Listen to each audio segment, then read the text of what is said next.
L'Iran est maintenant un champ de bataille. Et le régime islamiste tue son propre peuple à une vitesse qu'on n'avait encore jamais vue jusque-là. On a des escouades de 5-10 gardiens de la révolution qui se déplacent ensemble, en groupe, et qui tirent pour tuer. C'est ce qu'on appelle le shoot to kill. Ça vise soit la tête, soit le torse.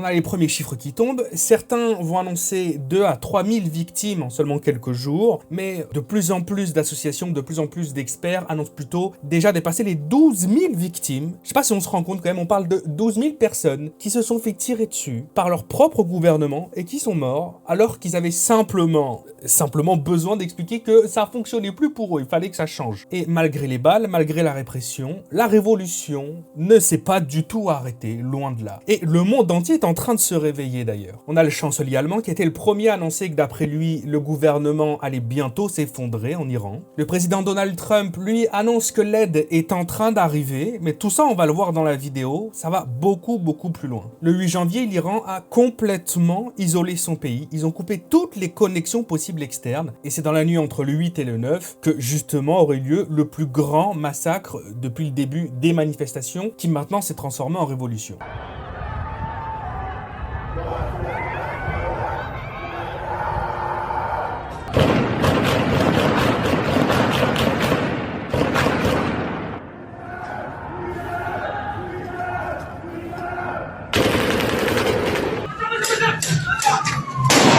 Et c'est exactement ça que le gouvernement iranien a voulu planquer. Alors certes, c'est très difficile d'avoir des informations précises, notamment sur le nombre de victimes, mais si le régime islamiste lui-même assume au moins 2000 victimes en l'espace de 2 à 3 jours, on se doute bien que ça doit être beaucoup plus grand, beaucoup plus terrifiant. Avant de continuer et de vous montrer tout ce qu'on va voir, je tiens à vous rappeler que, vous le savez, ce genre de vidéo, ça pose beaucoup de problèmes. YouTube démonétise la majorité de celles-ci. J'ai quelque chose en préparation pour essayer de régler tout ça, mais surtout n'oublie pas de t'abonner si ce n'est pas fait. C'est le plus important pour permettre de faire vivre cette chaîne et de continuer à avoir des informations comme ça. Et alors toutes ces informations, on les a grâce à des personnes sur place qui témoignent, des docteurs qui mettent en jeu leur vie quand même pour parler et annoncer tout ça. Pourriez-vous nous en dire un peu plus sur les principales conclusions du témoignage du médecin? Vous avez dit que le médecin a déclaré que des munitions réelles et des armes de guerre ont été utilisées contre des civils. Exactement. Donc, les points clés sont que, premièrement, il dit qu'à partir de jeudi, vers 22h, les blessés ont afflué. C'est un homme qui se trouve au bloc opératoire,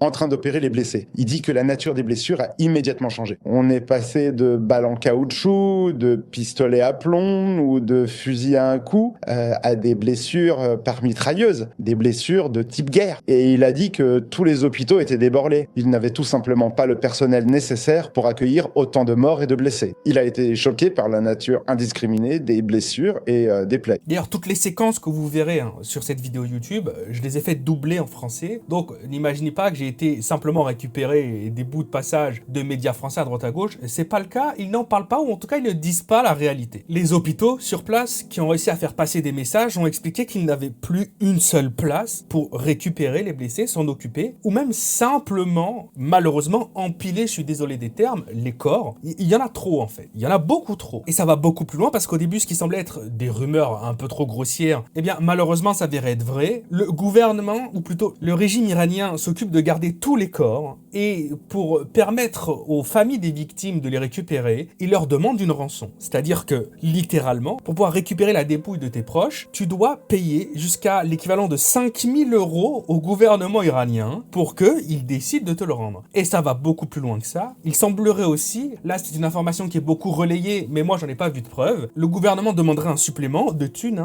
pour chaque munition, chaque entrée d'impact qui se trouverait dans le corps. Comme une punition en fait, pour dire voilà, t'as voulu te rebeller contre le régime, et bien maintenant tu vas devoir payer chaque balle qui a été utilisée contre toi. Le régime d'ailleurs a banni, l'a interdit les funérailles publiques pour les victimes de ces protestations, de cette révolution. Et je pense qu'il est évident qu'une des raisons premières, c'est parce que dans ces funérailles en général, les gens crient de toute leur force qu'ils veulent que le régime s'effondre ou la mort de Khamenei.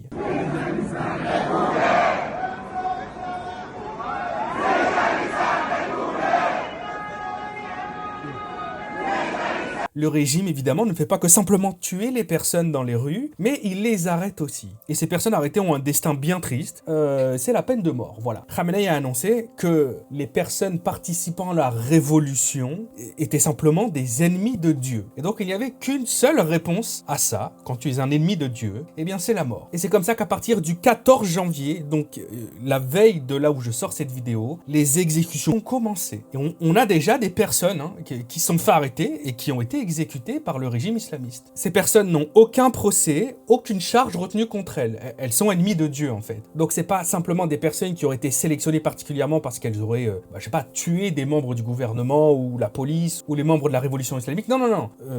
T'es révolutionnaire, tu meurs. Voilà, il n'y a pas de débat. Même les Nations Unies ont été obligées quand même de dire qu'elles-mêmes, elles trouvaient ça un peu trop chaud quand même. Faut pas déconner. Il est également extrêmement inquiétant de voir des déclarations publiques de certains responsables judiciaires indiquant la possibilité que la peine de mort soit utilisée contre les manifestants par le biais de procédures judiciaires accélérées. Le haut-commissaire tient à souligner avec insistance que les citoyens iraniens disposent du droit fondamental et inaliénable de manifester pacifiquement. Leurs griefs légitimes doivent impérativement être entendus avec attention et traités avec sérieux et non instrumentalisés par quelque acteur ou entité que ce soit. Le régime ensuite va essayer de contrôler l'image du pays et va organiser comme ça des petites sorties bien préparées et bien organisées qui laissent paraître qu'il y aura aussi des contre-protestations pro-régime. Évidemment, même si c'est une minorité, il y a quand même des personnes encore en Iran qui sont pour le maintien du régime islamiste en place. Déjà que ça soit justement l'élite, les personnes au gouvernement, leurs proches, mais on a quand même des personnes aussi qui souhaitent qu'il reste.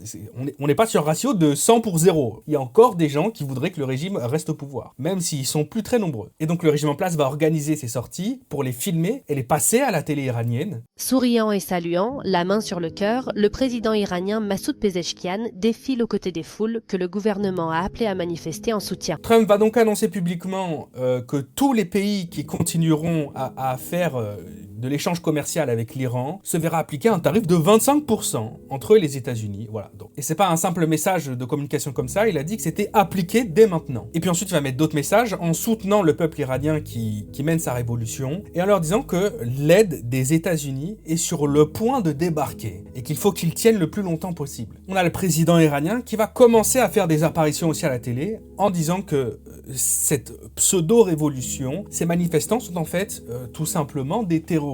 Des terroristes qui d'ailleurs, pour la plupart, viennent tout droit de l'étranger. Ce sont des ingérences étrangères, que ça soit des États-Unis ou d'Israël, et qu'évidemment les Iraniens eux-mêmes ne souhaitent pas que le gouvernement s'effondre. En tout cas, l'intention de l'ennemi dans cette guerre de 12 jours était de confronter notre pays et notre nation à un soi-disant chaos. Maintenant, ils essaient d'intensifier ces troubles en lien avec les discussions économiques et les interventions que nous menons. Ils ont formé un certain nombre de personnes à l'intérieur et à l'extérieur du pays. Ils ont fait entrer des terroristes dans le pays depuis l'étranger. Ils mettent le feu aux mosquées. Ils ont mis le feu aux bazars et aux corporations de Rasht. Quand vous entendez ces nouvelles, ce ne sont pas des êtres humains. Ils n'appartiennent pas à ce territoire national. Je dis aux familles de sensibiliser et éduquer leurs jeunes pour qu'ils ne se mêlent pas activement aux terroristes ou aux émeutiers. Est-il possible d'incendier une banque en une seule nuit, mettre le feu aux camions de pompiers, aux transports en commun, aux mosquées, aux marchés et aux maisons des gens? Quel genre de manifestation est-ce? Qui est-ce qui a véritablement semé la haine au plus profond du cœur des populations? L'Amérique et Israël se tiennent là, bien présentes, à leur donner une leçon. C'est pas non plus choquant d'ailleurs que Trump annonce que l'aide est sur le point d'arriver en Iran, l'aide militaire évidemment. Il avait déjà été questionné il y a quelques jours auparavant en expliquant que si il avait des nouvelles comme quoi le gouvernement, le régime iranien,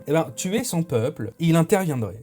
Nous suivons la situation de très près. J'ai déclaré très fermement que s'ils commencent à tuer des gens comme ils l'ont fait par le passé, nous nous impliquerons. Nous les frapperons très fort là où ça fait mal. Et ça ne veut pas dire des troupes au sol, mais ça veut dire les frapper très très fort là où ça fait mal. Il y a eu des cas comme celui-ci où le président Obama a totalement reculé. Mais c'est quelque chose d'assez incroyable qui se passe en Iran. C'est une chose incroyable à voir. Ils ont fait du mauvais travail, ils ont très maltraité leur peuple et maintenant ils en payent le prix. Le régime iranien a commencé à tuer son peuple et il semblerait qu'il a décidé d'intervenir et c'est pour très bientôt. Je pense que d'ici 5 à 7 jours, les bateaux seront très très proches de l'Iran et peut-être commenceront à intervenir. On a l'Iran Observer, donc la source n'est pas forcément à 1000% fiable, on n'en a aucune idée, mais en tout cas qui va annoncer que des drones sont envoyés au-dessus de son peuple par l'Iran pour simplement utiliser la détection faciale et le lendemain, aller les arrêter chez eux. Et même si c'est pas réellement ce qui se passe, c'est déjà suffisant pour encore une fois rajouter de la peur au peuple qui déjà risque sa vie pour essayer de faire tomber son gouvernement. On n'a même pas terminé le premier mois de cette année que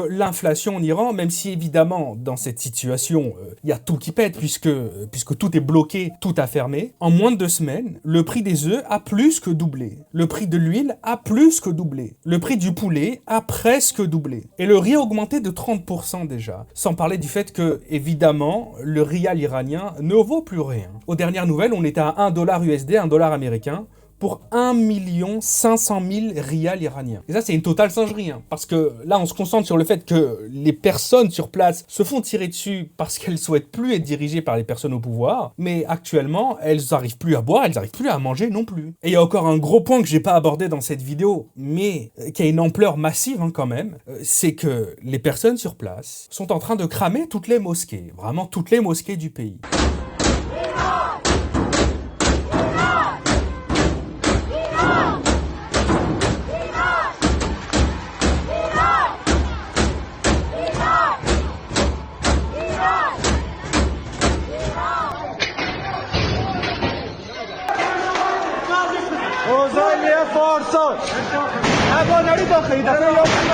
Les derniers chiffres officiels, c'est plus de 350 mosquées de brûlées en quelques jours à peine. Et il y a beaucoup de vidéos hein, pour appuyer ça, beaucoup de preuves en fait, qui montrent que le peuple iranien crame toutes les mosquées. Et la version officielle évidemment, c'est que le peuple iranien ne veut plus être gouverné par une république islamique et un régime islamiste, mais le gouvernement, lui, iranien, va se servir de cette information plutôt pour expliquer que ça démontre en fait que tout ça est dû à de l'ingérence étrangère, parce que le peuple iranien jamais ne se permettrait de cibler comme ça des infrastructures religieuses. Surtout, ce qui est une chose particulièrement étrange et troublante, ils ont délibérément ciblé les mosquées à travers le pays. Et c'est vraiment un fait tout à fait surprenant pour nous tous. Aucun citoyen iranien n'oserait jamais, en aucune circonstance, mettre le feu à un lieu de culte aussi sacré. Pourtant, le bilan est lourd et tragique.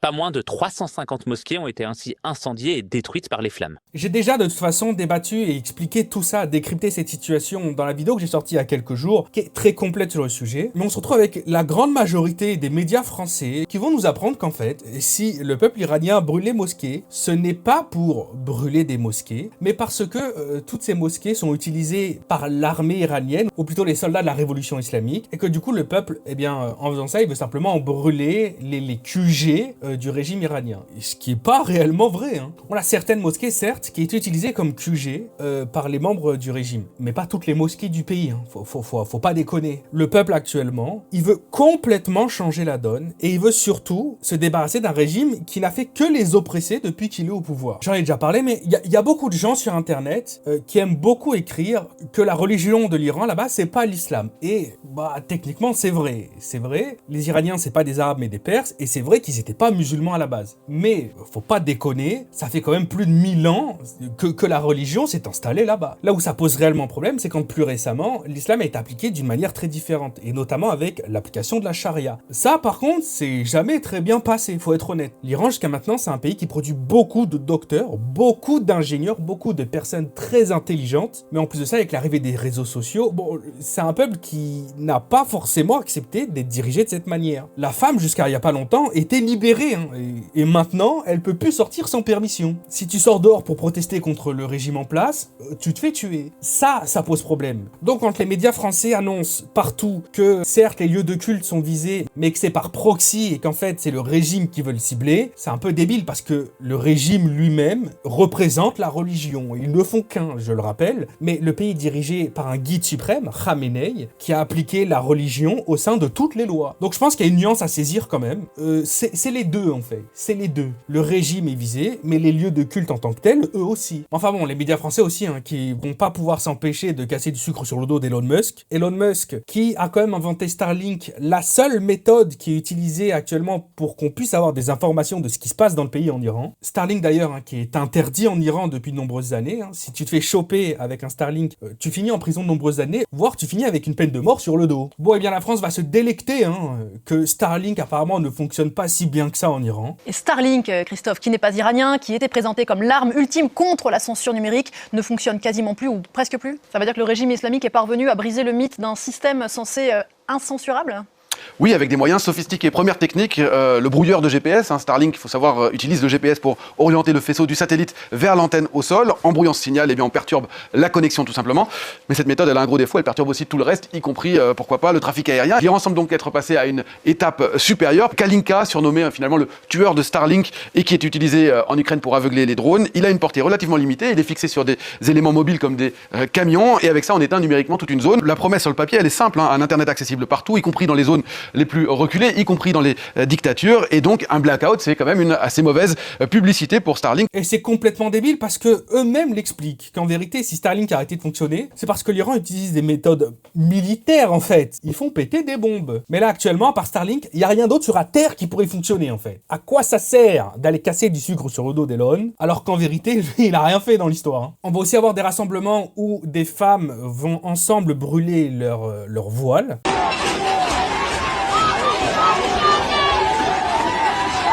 Et on a Mano Aubry qui... Vous dites théocratique, un régime théocratique, pourquoi vous dites pas islamiste? Moi, j'ai aucune difficulté à parler d'un... Ça vous gêne pas? Non, j'ai aucune difficulté à parler d'un régime islamiste. D'autant plus que ça s'appelle la République islamiste d'Iran, tout à fait. Après, je veille à ne pas jeter l'opprobre sur l'ensemble des musulmans du monde entier. Bon, évidemment, je tiendrai au courant de la suite des événements. Je tiens à rappeler que s'abonner à cette chaîne, c'est très important. On est bientôt 1 million d'abonnés quand même. C'était Théo, puis on se retrouve demain pour une autre vidéo. Enfin, je dis demain, peut-être après-demain, on sait jamais, parce qu'il y a des trucs qui bougent ici.